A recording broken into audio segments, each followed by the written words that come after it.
லென்டில்ஸை வந்து over night soak பண்ணுறது வந்து வெறும் ஒரு குக்கிங் ட்ரிக்குன்னு நீங்கள் நினச்சிட்டு இருக்கீங்களா? அதுதான் கிடையாது. இது வந்து ஒரு பவர்ஃபுல் நியூட்ரிஷன் அப்கிரேடாக இருக்கும் சோக்கிங் பண்ணுறது. ஸோ இது என்ன பண்ணும் அப்படின்னு பார்த்தோன்னா, நேச்சுரலாக லென்டில்ஸில் இருக்கக்கூடிய ஃபைட்டிக் ஆசிடை வந்துட்டு ரெடியூஸ் பண்ணுறதுக்கு ஹெல்ப் பண்ணும். அதாவது இந்த ஃபைட்டிக் ஆசிட் வந்து என்ன பண்ணுன்னா, மினரல்ஸ் அதாவது அயன், ஜிங்க், கால்சியம், மெக்னீஷியம் இதெல்லாம் லென்டில்ஸில் இருக்கு இல்லையா, இந்த லென்டில்ஸில் இருக்கிறத வந்து லாக் பண்ணி வச்சுக்கும். ஸோ இந்த ஃபைட்டிக் ஆசிட் இருக்கிறதுனால அந்த நியூட்ரியன்ஸ் அப்சார்ப்ஷன் வந்து கம்மியாக இருக்கும். ஸோ இப்போ என்ன ஆகும், நீங்கள் ஓவர் நைட் சோக் பண்ணும்போது இந்த ஃபைட்டிக் ஆசிடோட லெவல் வந்து கம்மியாகி மினரல் அப்சார்ப்ஷன் வந்து அதிகமாகும் அண்ட் பயோ அவைலபிலிட்டியும் வந்து அதிகமாகும். ஸோ இதனால் உங்கள் பாடியில் இந்த மினரல்ஸ் ஈஸியாக அப்சர்வ் ஆகிறதுக்கு ஹெல்ப் பண்ணும். அண்ட் நம்ம எல்லாருக்குமே தெரிஞ்ச மாதிரி மோஸ்ட் ஆஃப் த இண்டியன்ஸ் வந்து அயன் டிஃபிஷியன்சி காமனாக இருக்கக்கூடிய ஒரு விஷயம்.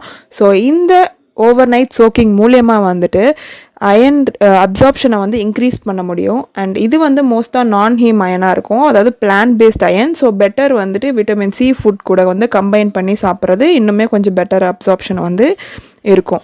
அண்ட் அது மட்டும் இல்லாமல் வந்துட்டு உங்களோட டைஜஷனை இம்ப்ரூவ் பண்ணுறதுக்கும் நியூட்ரியன்ட் ரிலீஸை என்ஹான்ஸ் பண்ணுறதுக்குமே இந்த ஓவர் நைட் சோக்கிங் வந்து ரொம்பவே ஹெல்ப் பண்ணும்.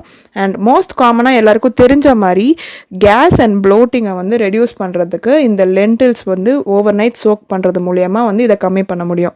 ஸோ இந்த ரீசன்ஸ்க்காக தான் வந்துட்டு நம்ம லென்டில்ஸை வந்துட்டு ஓவர் நைட் வந்து சோக் பண்ணுறோம். ஸோ உங்களுக்கு இந்த வீடியோ வந்து யூஸ்ஃபுல்லாக இருந்திருக்கும்னு நினைக்கிறேன். உங்களுக்கு இந்த வீடியோ யூஸ்ஃபுல்லாக இருந்துச்சு அப்படின்னா ஒரு like, share, comment and subscribe பண்ணிவிடுங்க. தேங்க்யூ.